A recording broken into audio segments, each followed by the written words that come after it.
Saya pikir anak saya yang bayi menangis. Saya buka pintu kamar, anak saya sedang terlelap. Yang tadinya suara tangisan berubah jadi suara ketawa cekikikan. Selamat datang kembali di Ardinis, Arsip Dimensi Misteri. Mari kita buka arsipnya.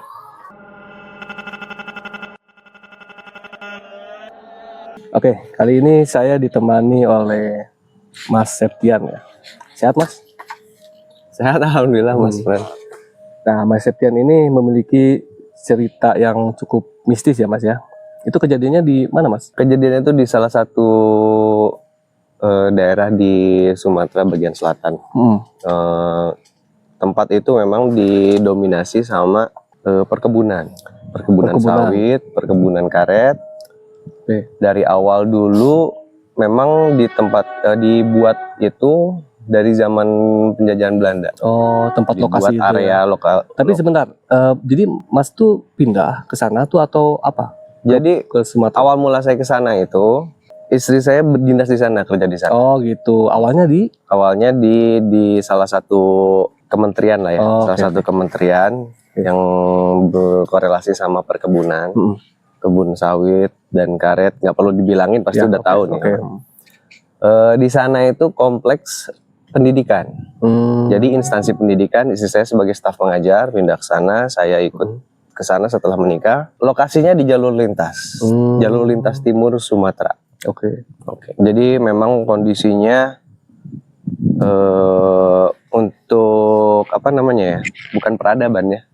Maksudnya untuk lingkungan apa? Perumahan itu sangat jarang. Lokasi instansi pendidikan itu berada di tengah-tengah perkebunan. Oh, berarti itu kayak banyak pohon gitu ya? Iya, udah jelas. Iya kan, kayak hutan lah gitu kan. Tapi kalau untuk jalan rayanya gimana?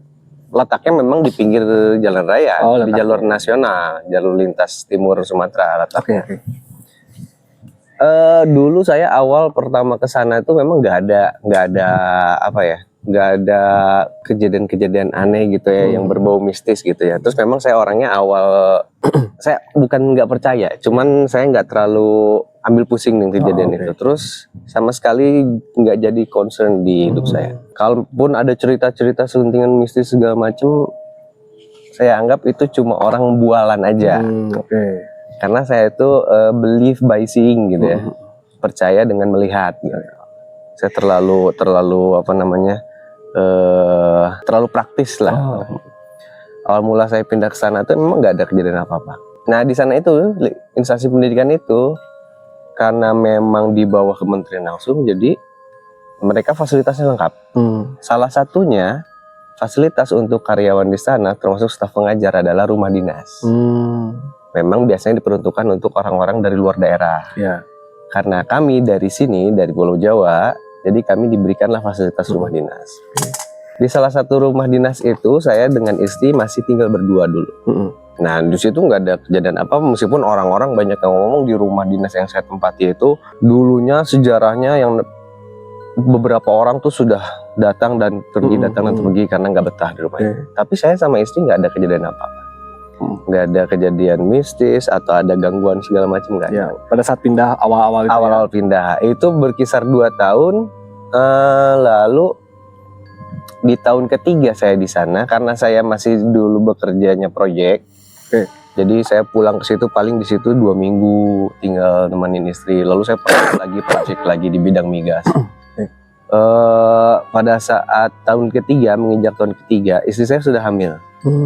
Istri saya hamil, lalu saya berinisiatif untuk kita cari rumah di luar aja gitu. Jadi akan meninggalkan tempat dinas itu. Tapi ternyata ditawarin lah oleh atasan istri saya, ada satu rumah dinas yang kosong. Letaknya itu berbeda dengan rumah dinas yang lain, karena di rumah dinas yang lain itu bersifat kompleks ya. Jadi kiri kanan depan belakang dikelilingi rumah. Nah rumah dinas satu ini dia letaknya sendirian, satu berbatasan sebelatannya itu berbatasan dengan fasilitas siswa. Sebelah kanannya ini ada memang seperti mes yang berjejer. Itu untuk menginap tamu-tamu. Untuk umum juga boleh di situ. Nah sebelah kirinya masih kebun. Di depan rumah itu lapangan sepak bola luas.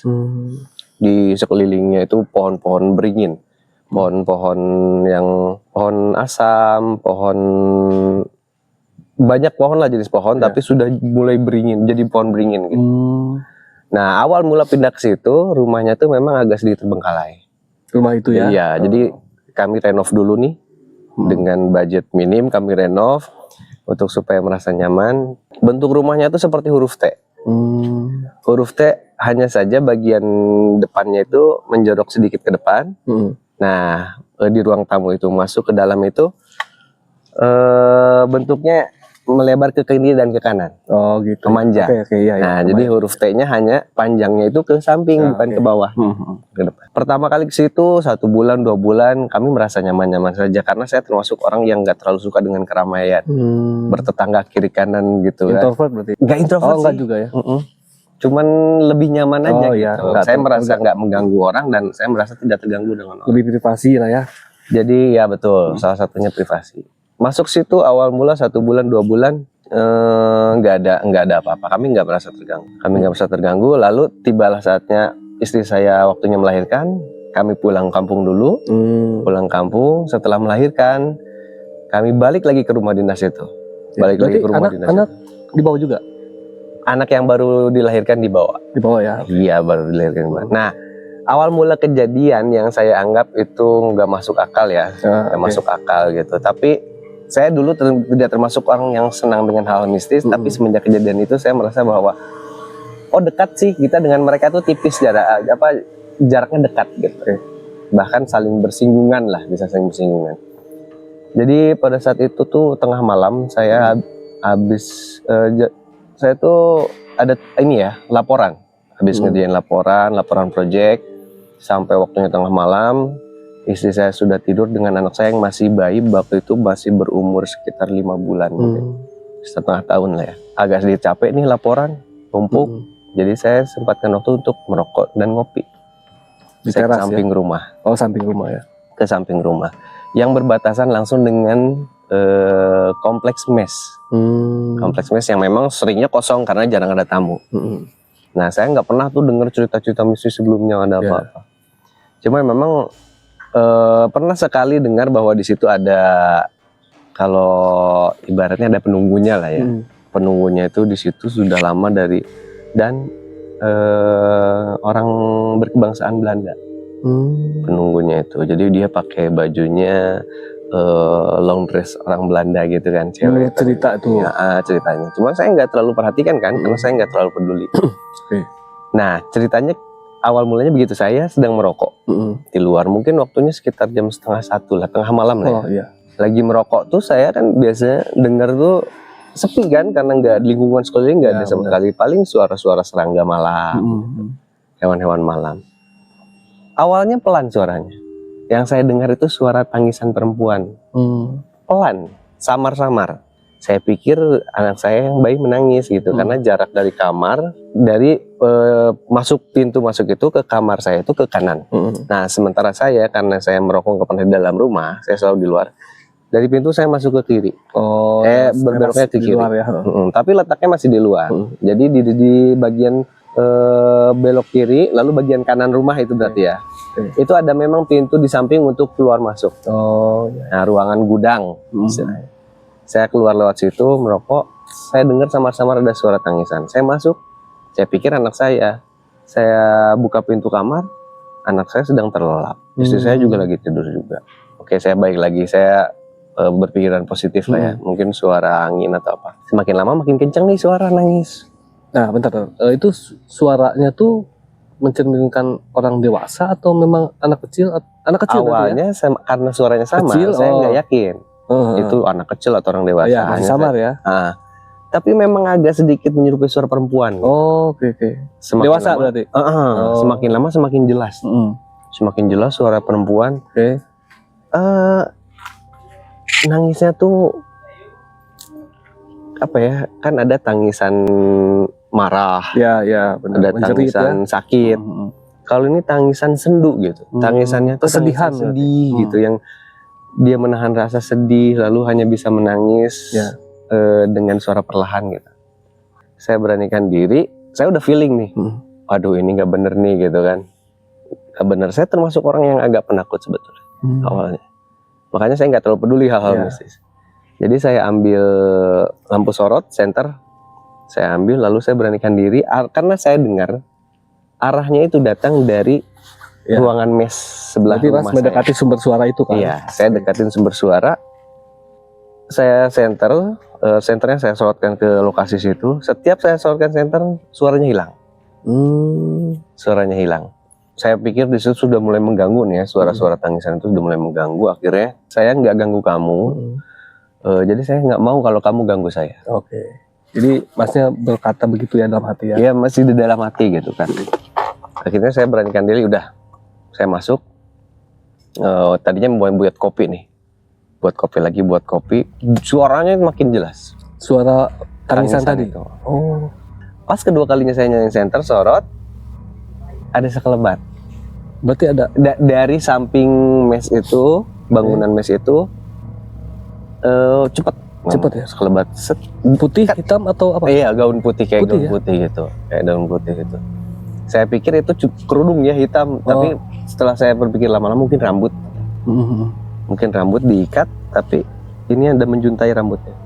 Oh. Jadi memang rambutnya panjang. Saya nggak melihat mukanya, cuma hanya Karena sekitar itu badan. cepat banget ya Mas ya? Cepet banget. Terus memang istri saya itu merasa aneh mungkin ya, kok kayak dengar suara saya bolak-balik atau gimana. Terus bangun, mungkin terbangun. Karena anak saya menangis. Oh, pada saat itu ya? Anak saya Setelah saya itu? menangis. Setelah ada bayangan itu? Saya pada saat bikin kopi, setelah saya mau bikin kopi itu anak saya nangis. Oke. Terus saya bilang sama istri saya, tolong anaknya dikasih ASI sampai dia tidur tenang, saya bilang. Karena mungkin Ya. niatnya mengganggu saya balik ke rumah, mungkin dia merasa saya nggak terganggu, saya balik ke rumah, dia anak saya yang diganggu gitu. Makanya saya harus keluar nih, bikin kopi, saya keluar lagi. Ternyata pas saat itu sebelum tadi saya lihat coba, pada saat keluar yang senter kedua kali itu baru selebat kan. Nah oke, saya di situ bilang, ya udah kayak gini aja, kita adu aja, siapa yang paling tahan. Lu yang nangis, tahan nangis terus-terusan, istilahnya kasarnya gitu, atau gue yang di sini standby. Akhirnya saya masuk loncati pagar, ada satpam yang jaga malam. Kenapa Pak? Katanya. Enggak, biasa ini ada yang ganggu, saya bilang. Oke. Mau nemenin, saya bilang ke salah satpamnya kan, saya mau bilang gitu. Mau nemenin? Oh nggak apa, makasih. Akhirnya dia pergi lagi. Tapi pas satpam itu memang rutinnya kontrol ya? Iya, memang dia kontrol rutin. Akhirnya dia pergi lagi. Nah di situ saya duduk ngopi, ngerokok, ada aja ketawa. Ada lagi. Tapi suaranya nggak jelas dari mana. Oh, nggak tahu ya. Pada saat kalau yang saya sudah pertama di tadi, situ, kalau yang pertama dari tahu situ, arahnya ya. saya dekati sumber suara, saya standby di situ, ada lagi suara tangisan, tapi nggak jelas dari mana. Oke. Berarti samar ya? Jelas. Oh jelas, tapi Jelas, nggak tahu tapi arahnya. Terus kayak ini dari mana nih ya, gitu kan? Ya, kebayang. Jadi kayak kita dengar suara pada saat angin kencang. Ya, oke. Kan kita nggak jelas suaranya dari mana nih. Saya tuh beraniin diri aja gitu kan. Memang saya takutnya kan pas lagi gitu tiba-tiba dia nongol depan muka gitu kan. Muncul langsung ya, namanya juga kaget gitu kan ya, pasti ngeri juga kan gitu. Tapi pokoknya saya daripada kamu ganggu anak saya standby di sini, siapa yang berani, siapa yang tahan aja. Jadi gitu kan. Masnya memberanikan diri, diri ya. Okay. Saya sambil lihat bola di HP gitu kan. Meskipun perasaan itu udah nggak enak ya. Udah nggak enak banget karena denger suara hilang lagi. Iya. Ada lagi, hilang lagi, ada lagi. Lalu kan pada saat saya lihat HP gitu kan. Kalau kita lagi fokus pada satu titik kan memang nggak di sudut kiri kanan mata kadang-kadang kelihatan ada yang lewat bener, gitu kan. Iya, benar. Pada saat lihat HP lewat sebelah kanan saya. Tapi saya nggak lihat nih, antara memang saya nggak berani gitu kan. Terus sama saya nggak mau kepeduliin. Lu mau ganggu gimana, nggak peduli. Tapi anehnya lewatnya bukan bolak-balik, lewat nanti lewatnya ke situ lagi. Oh, bukan yang bolak-balik itu, tapi ke situ terus. Iya, jadi dari ke satu belakang, arah berarti. Ke belakang bangunan mes. Arah. Berarti satu arah ya. Ke situ aja. Lama-lama saya mikir udah keganggu banget ini. Akhirnya terus aja gitu kan. Saya tanya, silakan aja terus, bodo amat, saya bilang kan, meskipun saya ngobrol kayak gitu sambil merinding kan. Saya pikir kayaknya dia tahu ya. Bisa melihat aura ketakutan apa gimana gitu kan. kan manusia memang pada saat marah, sedih, senang, takut kan memang ada gelombang energi yang dipancarkan ya. Betul. Nah mungkin gelombang energinya beda-beda antara marah dengan takut. Nah mungkin dia bisa merasakan kan. Mata saya udah nggak bisa dilawan. Mata tuh udah nggak bisa dilawan, ngantuk bener. Ya udah deh, udahlah balik aja, bodo amat lah, selalu mau ngapain gitu kan. Mau teriak kayak, mau ketawa, mau ngapain, mau nangis kayak, terserah. Akhirnya saya balik ke rumah. Sebelum saya masuk pintu rumah, saya dengar ada suara yang tadinya suara tangisan berubah jadi suara ketawa cekikikan. Oh gitu ya, berarti itu Saya berasumsi ya. dia mungkin ngetawain saya, kalah lu, katanya tadi nantangin tapi Ya. lu kalah, ngantuk gitu kan. Oke. Jadi itu salah satu awal mula saya punya pengalaman mistis tuh di situ. Dan buat saya itu luar biasa, Pasti sih, pasti. luar biasa gitu. Oke pemirsa, tidak semua misteri memiliki jawaban. Namun setiap kisah layak untuk diarsipkan. Saya pamit undur diri, sampai ketemu di Ardimis berikutnya.